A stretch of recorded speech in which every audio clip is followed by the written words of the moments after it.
This video presentation is about managing free kicks. You probably already know what causes a free kick restart and the technical requirements for taking a free kick. For example, when the ball is in play or whether you can score a goal from a free kick. Remembering these details of Law 13 is of course important, but knowing how to handle player behavior during a free kick restart is very important. U.S. Soccer has produced this presentation for referees of all levels to assist them with the difficult task of managing free kicks.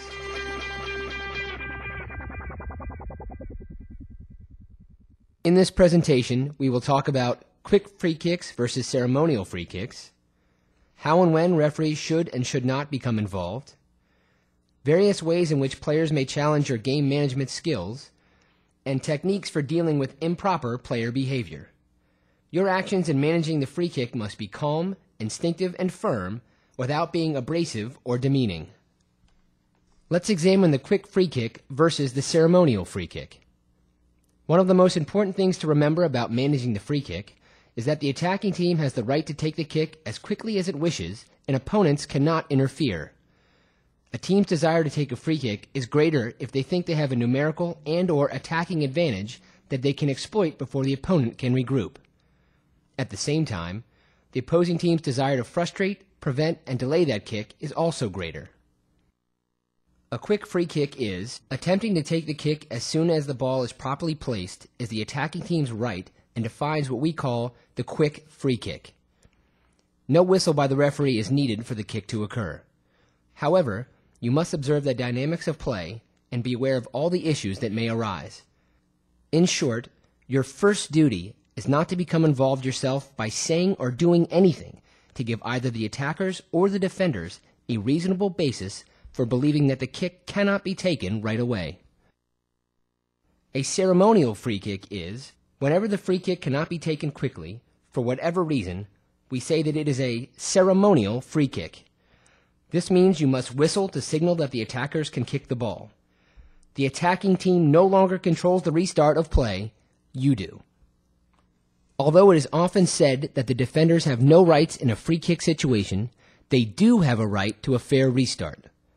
The referee should give proper verbal and/or visual signals whether the kick is quick or ceremonial. Quick requires no announcement or signal, ceremonial does.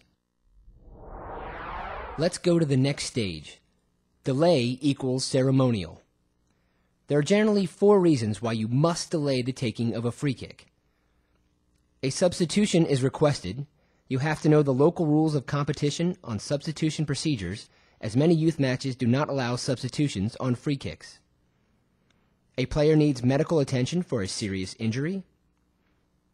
You have decided to give a red or yellow card for misconduct, which happened prior to or during the stoppage of play. You need to delay the restart for game management purposes. In each of these cases, you, the referee, are the one who has decided that the kick cannot be taken right away, and you must make players aware as soon as possible that the free kick will be ceremonial. Sometimes, a ceremonial free kick is needed because the kicking team asks that the opponent be moved back to the minimum distance. This request to hold up the kick to move the opponents away can only come from the attacking team. The request or ask does not have to be verbal. It can be a gesture or body language as well. You may hold up the free kick even without a request from the attacking team if the interference is blatant and obvious, and you need to do so for game management purposes, an opponent standing right in front of the ball, for example. The problem with this, of course, is that it is the opposing team which has caused the delay, which usually works to their advantage, and so you must decide how to best handle the situation. Sometimes the failure to be as far away as the law requires is entirely accidental and unintentional. Many defenders take the approach that they can start 6 to 7 yards away and then see if and how far back the referee will force them to retreat. When the distance violation is deliberate and the attackers have had to ask for the distance to be enforced, the defenders have, in effect, achieved their goal of delaying the restart. Accordingly, referees must quickly distinguish between these possibilities and decide what action to take that fits the situation. Once you've accepted the attacking team's request to enforce the minimum distance, the announcement that the kick is now ceremonial needs to be delivered quickly, clearly, and firmly. Referee involvement. Once a referee is seen to intervene either by voice, body language, or gesture in a free kick situation, the referee must restart with a ceremonial free kick. In other words, if the referee's actions can be interpreted as formally managing the defending or attacking players, then a ceremonial free kick is mandated. In this clip, the referee reads the situation to determine if the attacking team wants to take a quick kick or wants the 10 yards enforced. Since the attackers want the 10 yards, the referee quickly moves to the spot of the free kick and notifies the players that a whistle will now be needed to start play. Notice how the referee makes eye contact with the players, shows them the whistle, and clearly announces that they must wait for the whistle. Wait for the whistle. You gotta play with the whistle, guys. This is extremely important. The referee has given a visual and verbal signal to all participants that a second whistle is needed. Also notice that the referee keeps the whistle level with the face. U.S. Soccer recommends this procedure. This wait for the whistle signal must be seen clearly and understood for it to be effective. The referee makes eye contact with the kicker and receives a recognition signal. This could be a nod of the head or a verbal word from the kicker that he is to wait for the second whistle. This helps to prevent a premature restart. Referees should not raise the whistle above the head, as this may be confused with a signal that the free kick is an indirect free kick. Once the referee has made it clear that there will be a whistle to restart, he moves to where the defending players must be, 10 yards from the spot of the free kick. Interference versus interception. Another scenario we often see after the whistle has blown to award a free kick is the defending team moving slowly away from the spot of the foul to delay the taking of the quick free kick. You must be alert for this tactic. In the following examples, you will see why one is a violation and the other is not, but both must be handled properly. In the first example, an opponent is about 4 yards away from the spot of the foul. You can see the referee monitoring the situation from a close distance, but not becoming involved in the play. The attacking team does not ask the referee to move the opponent back. Watch as the play unfolds. The attacking team decides to take the kick, even with the opponent closer than the law requires. The kick is taken. The defender moves toward the ball and interferes with the free kick by blocking the ball. This is a violation, and you can see the referee blowing the whistle, moving quickly to the area of the free kick and cautioning the defender for failure to respect the required distance. Let's go through the steps again. The referee monitors the spot of the foul from a distance to see if there will be a quick free kick. He is aware of the defender's position, but takes no action in the absence of an obvious or blatant attempt to prevent the kick, as well as no action from the attacking team protesting the defender's position. Once the free kick is taken, the defender interferes with the free kick by moving forward from within 10 yards and blocking the kick. The referee quickly moves to the spot of the free kick, cautions the player, and orders a retake of the kick. What is the critical element of this scenario that makes the defender's behavior cautionable? It is his movement toward the ball and subsequent interference by making contact with the ball. This next free kick situation is similar to the one we have just seen, but in this case, the defender does not move forward. The defender is backing up, but still within the 10 yards when the attacking team decides to take the free kick. However, the attacker plays the ball toward the defender, and the defender intercepts it. Play continues. There is no violation. The attacking team took the chance of playing the ball without the required distance, and therefore play must continue. What is the important difference between the two examples? In the first free kick, the defender moves forward and is thus able to make contact with the ball. This is interference with the taking of the free kick. Moving forward and contact are the key for the caution. In the second example, the attacker makes a pass and the defender intercepts without having to move forward to the ball.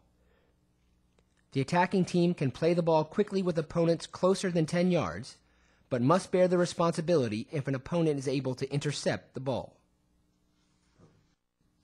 Here's another example of intercepting instead of interfering. The referee takes a position where he can monitor what is happening. The defender is backing up, but still within the 10 yards when the attacking team decides to take the free kick. the opponent gains the ball by simply reaching to the side. Given all these facts, the referee correctly decides that the opponent has intercepted the ball rather than interfered with the kick, and makes the decision clear by motioning for play to continue. The referee used the recommended wait-and-see approach, and by doing so, achieved a correct result. What if the opponent had simply moved toward the ball but had not made contact? Would this have been interference? No, unless in your opinion the opponent's movement alone distracted or deceived the attacker taking the kick. Movement without actual interference might warrant a stern warning, but a caution would not be recommended. Let's look at another type of interference. Interference by preventing the restart. An opponent can interfere with the free kick restart in other ways besides moving toward and making contact with the ball. The most common other method of interfering is by preventing the kick from occurring in the first place. This happens most often when an opponent runs from behind the kicker across the path of the kicker's likely restart direction, crashes in, the wall moves forward, kicks or throws the ball away, stands directly in front of the ball, takes control of the ball while play is dead, and refuses to give the ball to the attacking team. This may lead to a confrontation. In each of these cases, defenders have been successful in delaying the restart of play. You must take action to prevent these types of situations and handle them effectively. Let's examine each one more closely. Running in from the blind side. In this clip, we see the referee monitoring the placement of the free kick from a close position. He is aware of the developing play possibilities, but so far carefully not becoming involved.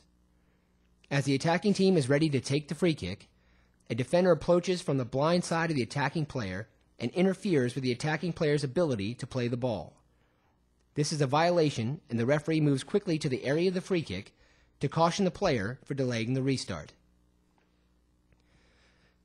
Crashing in is another way players can interfere. As you can see, the wall is at the required distance and the attacker is ready to put the ball in play. After a signal by the referee and before the ball is kicked, you can clearly see the wall crash towards the free kick. In doing so, the defenders interfere with the advancement of the ball by stopping it within the 10 yards. Because the kick is actually taken and contact is made with the ball, this is an obvious infraction and must be handled by administering a caution to the defender for failure to respect the required distance. Another instance that happens quite often is kicking or throwing the ball away. As you watch the situation unfold, you can see the defending team is less than 10 yards away and carefully watching the spot of the ball. The referee is also aware of the position of the defender, but he takes a wait-and-see approach. As the attacking team is ready to take the free kick, the defender approaches the spot of the ball and kicks it away. This is a clear violation, and the referee correctly issues a caution for delaying the restart. The clip is a very obvious example of this specific misconduct. What more likely happens is that the opponent kicks the ball away just as soon as you announce the stoppage.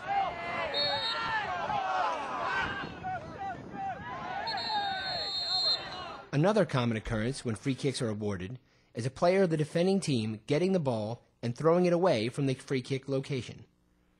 Look at the action of the players in blue as they raise their arms in frustration. This can lead to pushing and shoving from players on both teams and could result in even more severe misconduct. It is imperative that you act swiftly in stamping out this kind of behavior in your matches. Notice how the referee quickly moves in to prevent any escalation of the situation and immediately cautions the player for delaying the restart.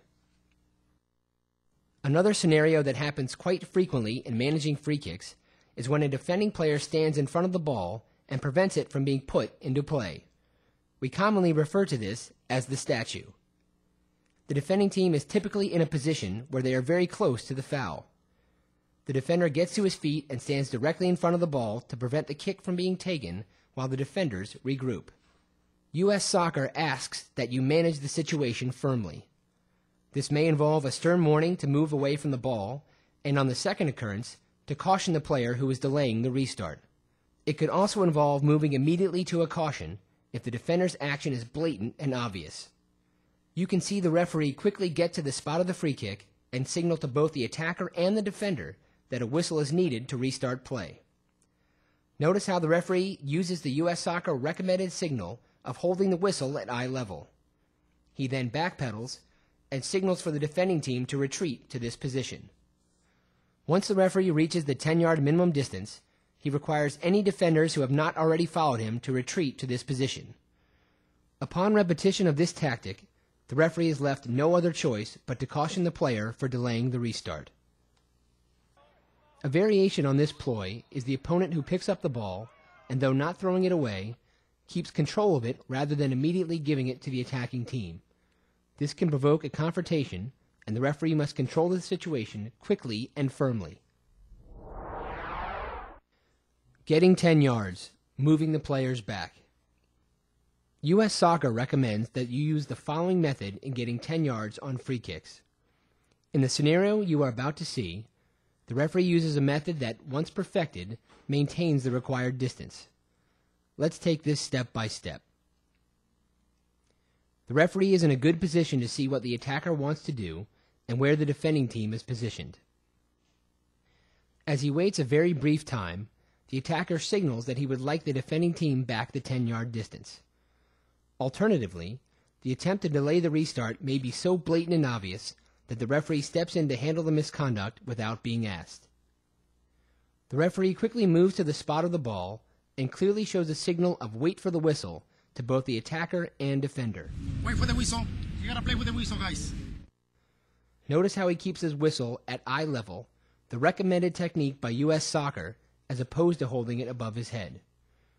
He makes eye contact with the kicker and defenders and determines that they understand his wait for the whistle signal. Once this is done, the referee backpedals 10 yards and mentally measures the minimum distance.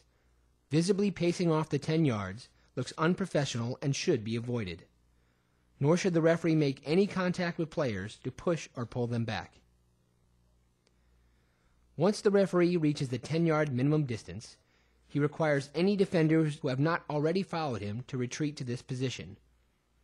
Using the whistle to move the players is not recommended by U.S. Soccer. It may cause the players to think that you whistled the start of play. However, if communication is needed to have defenders retreat to the 10 yards minimum, short toots of the whistle may be used to further get the defender's attention. If you do this, make sure that clear communications is given to the kicking team that there will be a very specific whistle to restart. You must make sure that the kicking team understands this. Once the referee is satisfied that all defenders are a distance of 10 yards in all directions from the ball, he takes a position where he will be able to judge the next phase of play. The referee must whistle for the restart to take place. What happens if the attacking team kicks the ball prematurely? Up to this point, managing the free kick has been all about the defending team and how they prevent the free kick. In this clip, we have a scenario where the attacking team is the culprit. The defending team is closer than 10 yards, and one opponent is standing in front of the ball. The referee is aware of the situation and waits to see what happens.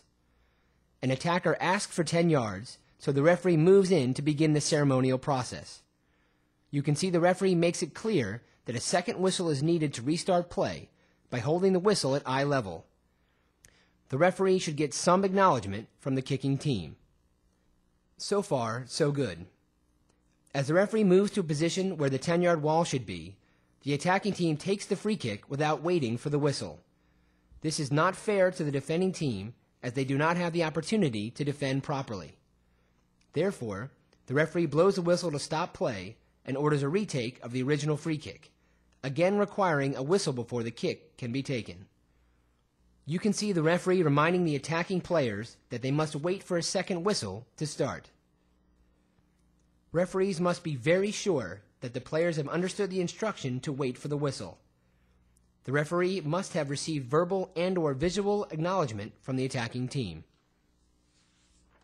Here, the attacking team ignores the referee again after he has signaled that a second whistle is required. Accordingly, the referee cautions the attacking player for unsporting behavior. A second occurrence after a warning cannot be tolerated. Now let's do a quick review. Quick free kick. This is a kick that the attacking team has a right to take as quickly as possible without interference. Ceremonial free kicks. There must be a whistle for a restart, and there are 4 situations when a whistle is necessary. When a substitution is taking place, an injury on the field of play, any form of misconduct which is a red or yellow card, for control purposes. Interference versus interception. Interception is when a defender is less than 10 yards away and the attacker takes a chance and plays the ball towards the defender where he is able to intercept the ball. The defender does not move forward. In this case, play must continue. Interference is when a defender moves forward and makes contact with the ball while he is within the 10-yard distance. Referees must stop play, order a retake, and caution the defender. Other forms of interference are the defender runs from behind and across the path of the kicker, crashing in from the wall, kicking or throwing the ball away, stands directly in front of the ball, the statue, takes control of the ball and refuses to give the ball to the attacking team. You must be aware of the situation and be ready to act to control any situation at the free kick. The methods you use to manage free kick restarts are based on understanding the free kick process, protecting the rights of the offended team, and reading the dynamics of the situation. The way you interact directly and firmly, yet calmly with the players helps to create a fair restart of the game. We hope that this video produced by US Soccer will help all referees better understand how to manage free kicks.